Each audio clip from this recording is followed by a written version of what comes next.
Hi, class. In this segment, it's going to be relatively brief. I'm going to discuss leadership in nonprofit organizations from a kind of a general organizational structure pattern that I've observed and I believe is fairly consistent. There is a bit of literature on this, but I'm not going to bother you with reading up on it unless you're personally interested. But it has to do with organizations where you often have kind of shared authority between two individuals. And while one may be the formal CEO, the president, the head of the organization, there is a number two. They may be in partnership, or it may just be the way that the organization is structured, that there is a manager directly under the chief executive officer who has very specific roles to play. In universities, you see this with a university president and a provost.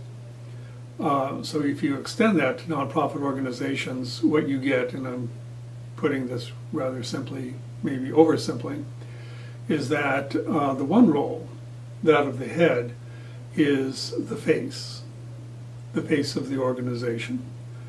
And they're the ones that people recognize and associate with the enterprise. And again, often they're a charismatic individual.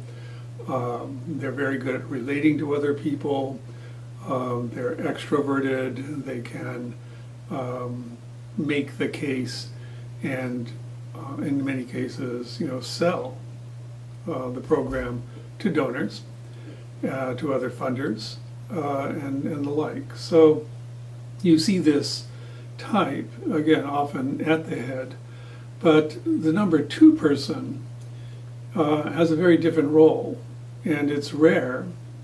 I won't say it's completely rare, but it's relatively rare to see these two traits combined into one person. I mean, I've personally seen it. I actually operated under an organization where the CEO also had this second role, and that second role I usually describe as the Hatchet Man, the person who enforces organizational discipline, who takes on the day-to-day management challenges of the organization, because after all, the number one face of the organization is often out doing what they do in terms of promoting the organization and the like.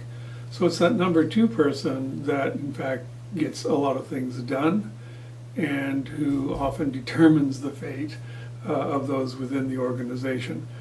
So it's something to kind of keep in mind. Like I said, I'm keeping this brief, but it's worth perhaps elaborating on later on.